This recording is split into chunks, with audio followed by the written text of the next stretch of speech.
GC university Faisalabad का एक अफसर अपने मन पसंद ठेकेदार को मुबैना तौर पर नवाजने के लिए सरगर्म। GC यूनिवर्सिटी फैसलाबाद ने 82 करोड़ रुपए के टेंडर सिंगल स्टेज 2 एनवलप बुनियाद पर खोले। तकनीकी बिड्स इसी दिन यानी 16 अक्टूबर 2025 को खोली गईं, जो PPRA के तहत मनसूख कर दी गई थी, जिसका नोटिफिकेशन 24 सितंबर को किया गया। तफसीलात फैसलाबाद से इस रिपोर्ट में देखिए। ज़राए के मुताबिक GC यूनिवर्सिटी फैसलाबाद ने 13 अक्टूबर 2025 को तकरीबन 82 करोड़ रुपए के टेंडर सिंगल स्टेज 2 एनवलप बुनियाद पर खोले। ये टेंडर 16 अक्टूबर 2025 को मनसूख कर दिए गए।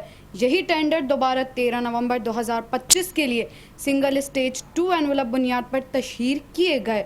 चूँकि तकनीकी बिड्स पहले ही खोली जा चुकी हैं, खदशा है कि कॉन्ट्रैक्टर्स अपनी फाइनेंशियल बिड्स में तब्दीली कर सकते हैं।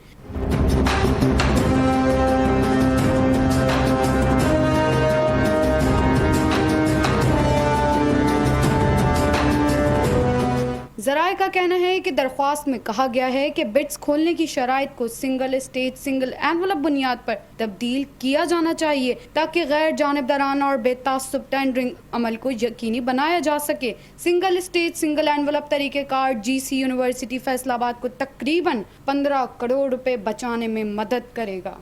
PPRA का कहना है कि सिंगल स्टेज 2 एनवलप का अमल सिर्फ इंतहाई पेचीदा मंसूबों के लिए अपनाया जा सकता है। सिंगल स्टेज 2 एनवलप मंसूबों के लिए प्री क्वालिफिकेशन की शराइत मयार इस तरह तय किए गए हैं कि वो इन कॉन्ट्रैक्टर्स को फ़ायदा पहुंचाते हैं जिन्हें प्रोजेक्ट डायरेक्टर मुआहदा देना चाहते हैं। ज़राए का कहना है कि प्रोजेक्ट डायरेक्टर अपने मुंतखब करदा कॉन्ट्रैक्टर्स को मुआहदे देना चाहता है। हालांकि इसी यूनिवर्सिटी में इन पर बदउनवानी के मुकदमात दर्ज हैं।